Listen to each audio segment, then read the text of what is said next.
Thank you very much, and thank you very much for inviting me.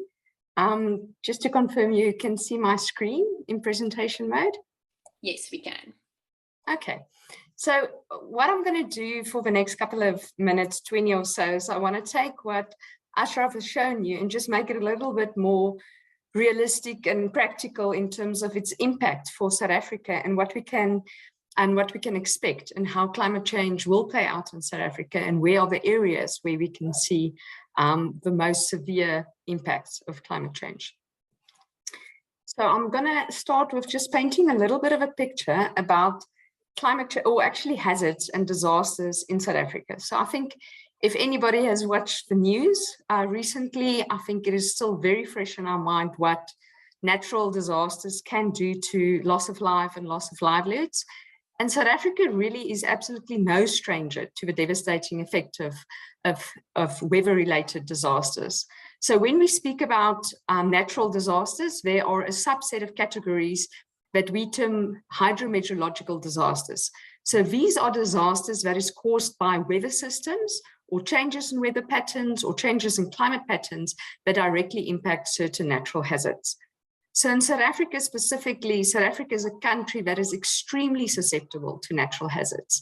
And when we talk about hydrometeorological hazards, South Africa in the last 4 decades has seen almost 90 of these disasters.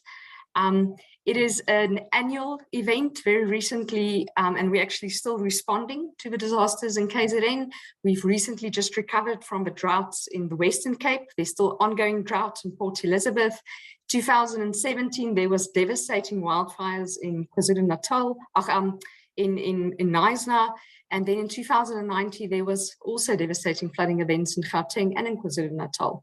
So this graph that I'm showing shows you these 90 disasters that we've seen in the past 4 decades. They've affected about 22 million South Africans. And flooding is by far the most frequent natural disaster we see in South Africa, followed by storms. These are cut-off flow storm systems, like what we observed in KwaZulu-Natal last month and 2 weeks ago, as well as storms, convective storms within the Highveld. Then we also see wildfires and droughts. They happen less often or less frequently, but they are very devastating in terms of loss of livelihoods. So currently we estimate that South Africa has lost about 100 billion rand in direct losses to natural disasters. Direct losses is when we talk about the infrastructure damage and the damage that we can measure. So this does not include indirect losses. It does not include the impact on informal settlements.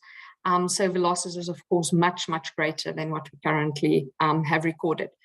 I think another thing to note is that of all the direct losses that South Africa has seen in the past 4 decades, only 16%, 1/6, has been covered by insurance, so had insurance. So what this means is every time that South Africa has a devastating natural disaster that plays out, communities and the government is left unable to build back better.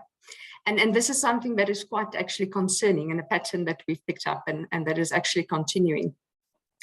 So I just want to focus on this. The slide just shows all the natural disasters in the Southern Africa hemisphere. So this is the 16 states within Southern Africa that we call the SADC states. So to show that 86% of all disasters that's been recorded has been because of too much or too little water. So these are either because of storms, so things like cyclones or cut-off lows, flooding events, or because of droughts. So water truly is the Achilles heel of the region. I want to focus on this one. This just shows you a map of Southern Africa, and it shows you the impact that natural disasters have had in direct costs. So this is the color in the background. The darker the color, the greater losses, economic losses a country has recorded because of these natural hazards or natural disasters. The size of the bubble shows you the amount of people that's been affected. And like I stated, 22 million South Africans have been affected by natural disasters. You could also see equal damage in Mozambique, in Madagascar, Malawi, Zimbabwe. So the region is extremely susceptible to natural hazards. You can also see that in South Africa, it is flooding, it is storms, it is wildfires and droughts that we are battling most of the times. And flooding really is an annual event in South Africa. And on average, it kills about 46 people per annum. And this is excluding this devastating season that we've seen this year. Madagascar and Mozambique, our neighbors, very susceptible to cyclones. So I just want to pause on this for a while, because Ashraf has shown this trend and shown the impact of climate change and talking about the impact that it might have on natural disasters, but we're already experiencing a lot of this. So a lot of the projections show that this pattern and this trend will continue. It will pick up speed. We'll see an increase in the frequency of these natural hazards, but we'll also see an intensification of many of the storm systems. And we can also already pick this up. So this is a graph that shows flooding events within these 16 Southern Africa countries from 1980 all the way to 2020. And what you can clearly see here is this line ticking up in terms of the frequency of flooding events that's been observed. So there's been a 57% increase in flooding events in the Southern Africa states. And this really is a warning. We're seeing more loss of lives yearly and more loss of livelihoods. Economic losses are increasing because of flooding. And this really is something that we haven't seen any positive signs. We've only seen that this trend is actually ticking up. So this is in part due to the effect that the climate is shifting, and it has an impact on this. But there's also additional factors that is contributing to this increase in exposure and hazards that we're seeing. And the one is the increase in population and the way we are building and designing our cities. So in SADC, these 16 states that are shown on the map, in 1980, there was 127 million people living in these countries. Currently, we're estimating it's about 350 million people. So the flooding event also goes hand in hand with as the climate is shifting, but also as the populations are growing, and the way we are designing our settlements, the way we are deforesting, the fact that we are using our catchments, we are building on our catchments, water, the way water is running off our stormwater systems, all of this is contributing to increased flooding events. So what we saw in KwaZulu-Natal as well is a lot of people being directly exposed to the water. So a lot of people directly exposed within the floodlines, but it's not a situation that is very unique in KwaZulu-Natal. So while they are very susceptible to high rainfall within a very short period of time, Tshwane, for instance, the city of Tshwane, we did a recent risk assessment and we showed that there are 35,000 dwellings within the indicative flood line. So these are 35,000 buildings built below the flood line. So they are directly in harm's way. And this is a picture that we see all over South Africa. And lots of these are in fact informal, but there's also formal buildings being built within the floodlines, pointing to a failure in land use planning and land use execution. So why do we see loss of life? Why do we see loss of livelihoods? I think this is an important picture because this is how we calculate risk. So we calculate risk as a function of a vulnerable community, a vulnerable section within the community, like for instance, elderly or children being directly exposed to a specific natural hazard, be that flooding or droughts or fires or extreme temperature, and what climate change and what these growing populations, the way we are using and utilizing our land, the way we are designing our cities, what that is doing to these risks, it is increasing the risk and the possibility of losing or loss of life and loss of livelihood. So climate change is directly impacting the footprint of natural hazards. It is increasing natural hazards, the frequency and the intensity. It is also, we are also as humans, we are also either getting more resilient towards some of these or we're getting more vulnerable to that. What we are seeing in the Southern African states is an uptick in vulnerability. This is because of slow economic growth. So much more inequality, more people living in poverty. We're seeing environmental degradation, and we're seeing that a lot of urbanization is currently not being accommodated in a sustainable manner. Lots of informal growth, and that informal growth many times locates on unsafe, high-risk spaces, normally vacant land within cities, and many times vacant land has been left vacant for a specific reason. It's either in a floodline or it's in a high risk zone. And then this is land that they occupy. And then this becomes a very, very susceptible community towards risk of loss of life or loss of livelihoods. So we're also seeing this growing exposure as time goes by. So what I'm just going to show is these three prominent factors in the risk equation. I just want to show in terms of maps a little bit what we can expect in South Africa. So this first map that I want to show is Ashraf's spoken about climate change and the Paris Agreement, this 1.5 degrees Celsius world that we are still trying to meet. We're already at the 1 degree Celsius mark. I think what is currently very clear is that we are on the intermediate mitigation scenario. So when climate change modelers use a scenario to predict, they normally use a very big range of scenarios.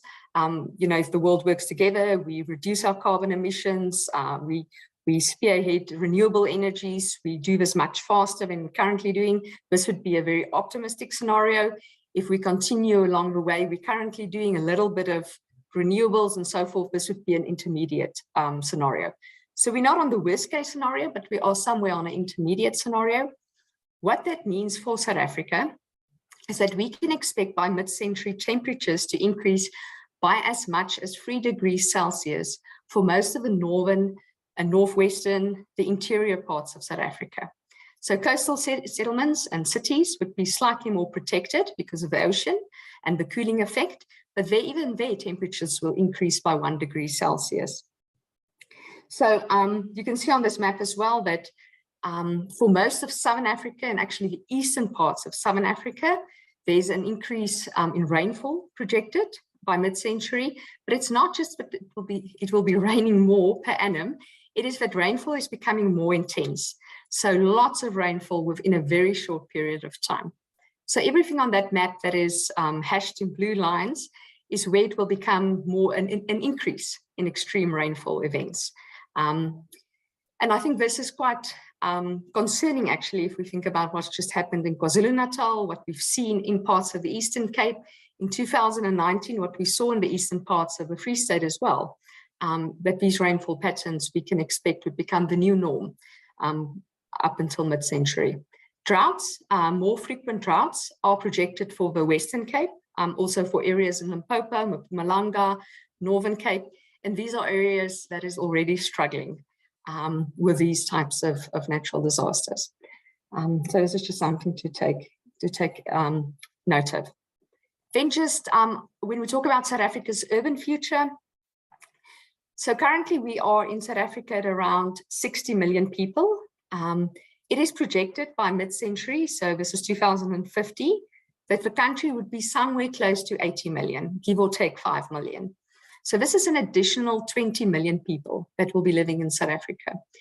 We are also forecasting that the vast majority of these 20 million people will be located in our cities and settlements throughout South Africa. So this will be urban growth.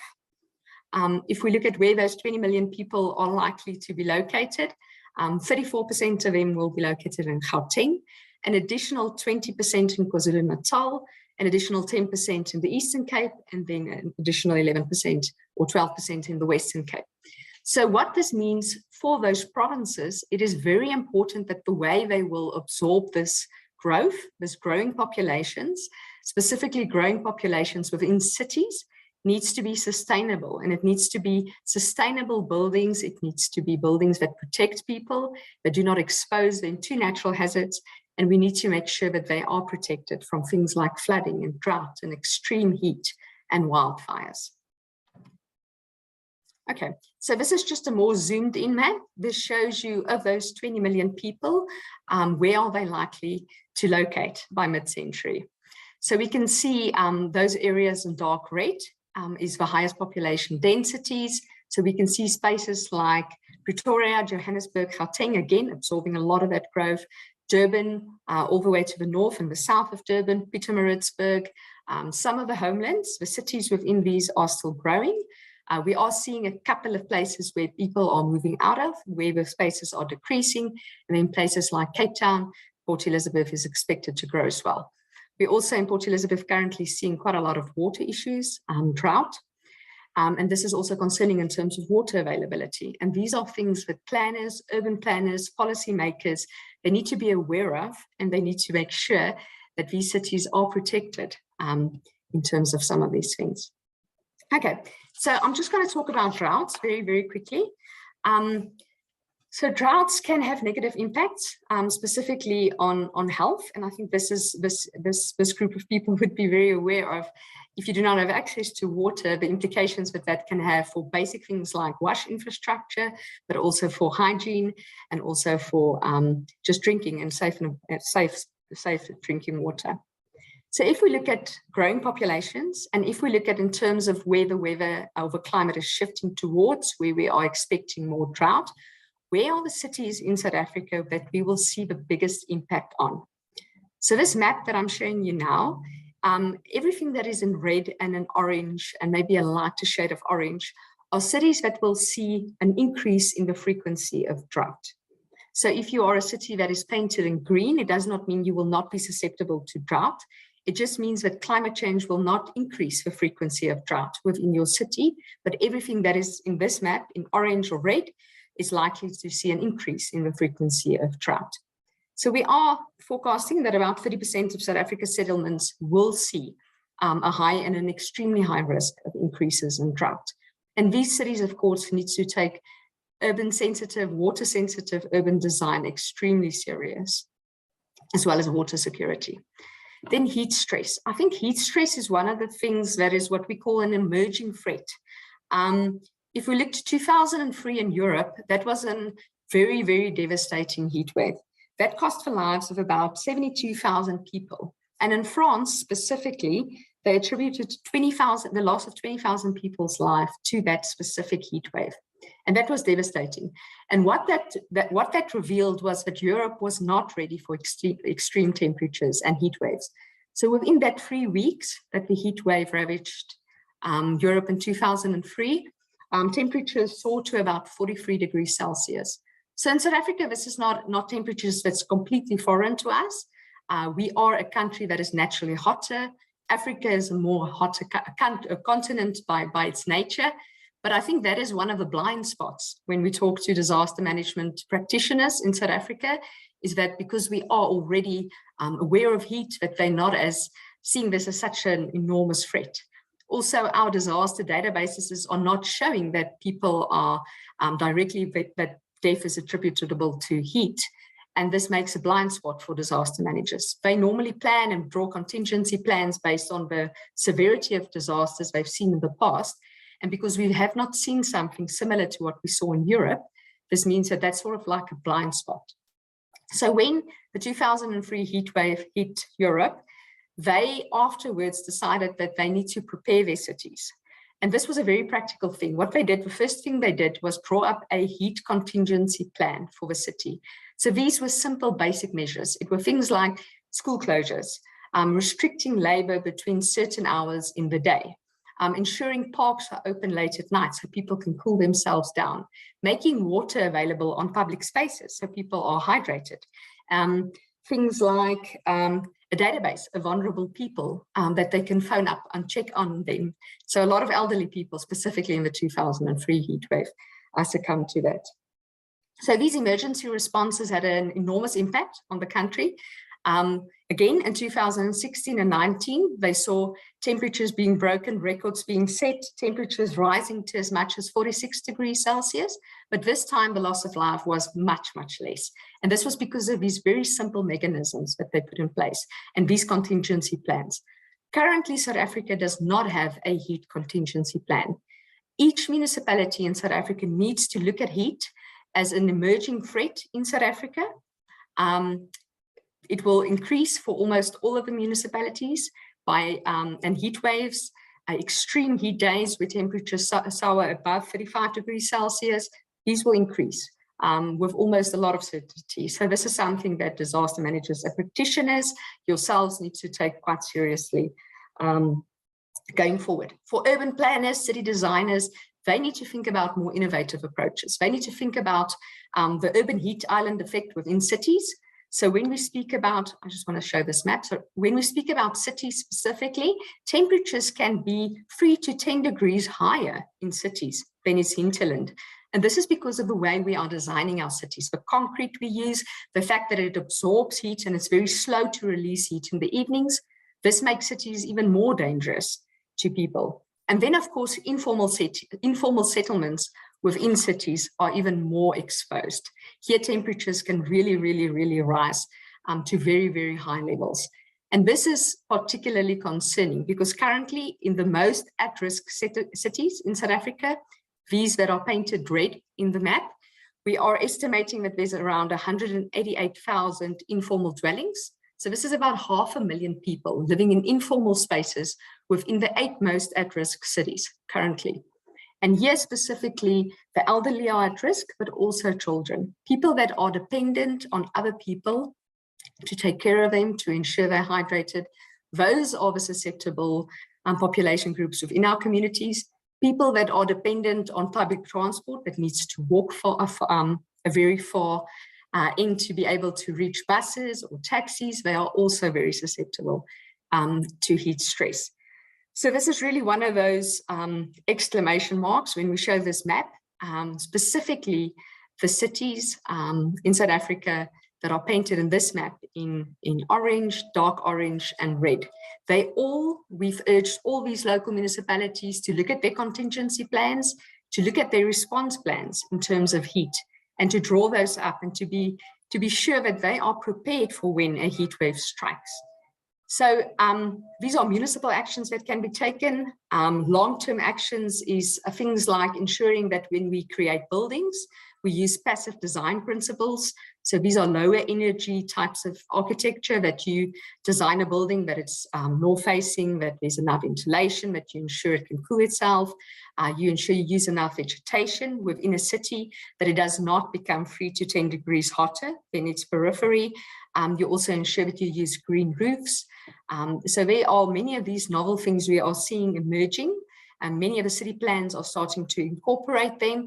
But what's very unfortunate is this is normally restricted to very high-end development, very luxurious developments. So again, the most poor and the most vulnerable within our society is left out of these interventions, making them more susceptible to heat stress in the long run. There are also some studies that's emerging that shows that currently there's about a baseline of 2 deaths per 100,000 people in elderly that can be attributable to heat, but this can rise to about 20 to 50 deaths per 100,000 for elderly populations by 2050. So heat stress is really something we need to think about. Okay, increases in rainfall and inland flooding. This, of course, has an enormous impact on our water, the safety of our water, our river systems. For instance, now in KwaZulu-Natal, some of the indirect effects is the amounts of E. coli in the ocean and river systems. So wastewater treatments overflowing, and then drinking water being contaminated. And then, of course, the impact that these enormous shocks and natural disasters have on the mental health of people will be also something that needs to be monitored and responded to. So this is just a map that shows the increase in flooding in South Africa projected within the next 3 decades. Again, we can see increases for about 21% of South Africa's settlements. We'll see more flooding. I want to point your attention to this eastern coast part of South Africa. We can see a lot of red dots and orange dots here. This is because of the increase in the rainfall, the intensity of rainfall.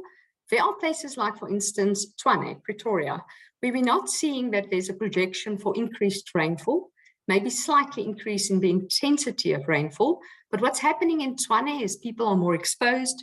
They're locating under the floodlines, and also the stormwater systems are not keeping up. It's not being maintained, it's not being cleared. And we're also building our cities in such a way that more and more runoff is being generated. And this is contributing to increased flooding more than the climate that's shifting, and specifically Pretoria for argument's sake. This is just a very quick picture. If we think about the 2017 wildfires we saw in Knysna, there are many settlements in South Africa that is projected to see more wildfires within the next 3 decades. And this is because of the drier temperatures, the hotter temperatures. This is impacting the moisture content in the vegetation, and it's also increasing the fuel load for fires. So many cities need to think about increases in wildfires. There's, of course, many things cities can do about this. They can create fire breaks around cities. They can maintain them. They can ensure people do not locate within forest spaces. And they can ensure there's no fuel loads next to houses to be able to fuel this. Okay, I'm going to skip that one. What I do want to show is just this last map before I come to a little bit of just recommendations about what we can do. This is a map if we fail in almost all of the aspects. If we do not take mitigation globally seriously enough, if all of the countries globally do not move towards renewable energies, if we don't bring down greenhouse gas emissions, and if South Africa settlements or if people do not adapt, if they just go along their path as they have been doing for the last 4 decades, then we can expect that all the places in this map that are painted in red and orange, again, are the places that will see an increased risk of loss of life and loss of livelihoods. So these areas will be susceptible to natural disasters, and that what we've seen in KwaZulu-Natal will be more regularly felt in places like Durban, places like Port Elizabeth, Cape Town, Tshwane, Gauteng, Johannesburg, not necessarily always a result of flooding, but many times heat stress or droughts or water shortages, or then increases in wildfires. Okay, so the last slide I want to focus on is what can we do about this? So of course, the first thing that's very important is we need to be aware of the risks. So the first step is to understand what we are exposed to understand the threats that is posed to us. And if we understand that, we can actually start knowing where we need to intervene, how we need to intervene, and how do we make ourselves ready. So there's 2 things we can do. The one is what we call mitigation. So mitigation is to reduce greenhouse gas emissions. So this is this global fight. We hear about it every year on the COP conferences, the Conference of the Parties. This is what Paris Agreements is about, and it's about reducing greenhouse gas emissions. It's about getting our dependency off of fossil fuels. Our energy policies should be about renewable energies, reduction in energy demand.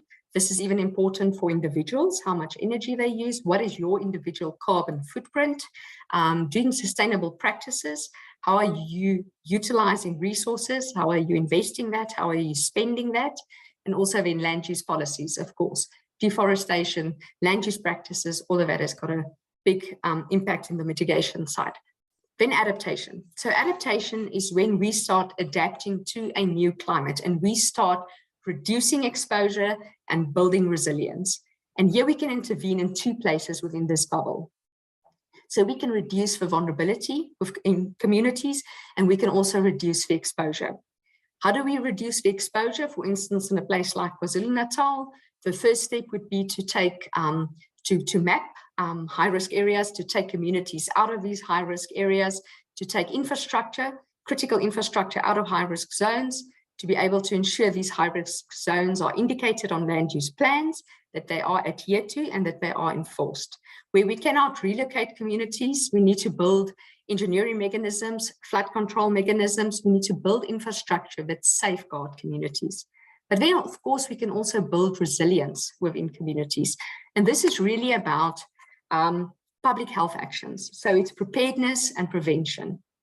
So early action has by far the greatest impact. So making people aware of the impacts, making people aware of the dangers of heat stress, what they can do to be able to mitigate this. Well, how can they themselves respond to a severe heat wave? And then, of course, there's many other things that municipalities are currently looking at, opening up cooling centers where people can go and they can cool themselves down, or intervening in schools and teaching kids about heat waves and what they should do and how they should drink water, and telling schools about staying out of the sun certain hours or not participating in sports between certain hours, and also working closely together with people like the South Africa Weather Service. If they issue specific warnings, they should be very specific. What should we do about this? How do we take ownership of that? And what do we do about that? Okay, so that was quite a mouthful. I am going to stop now, but it's really about being prepared, being proactive, and start spreading the news.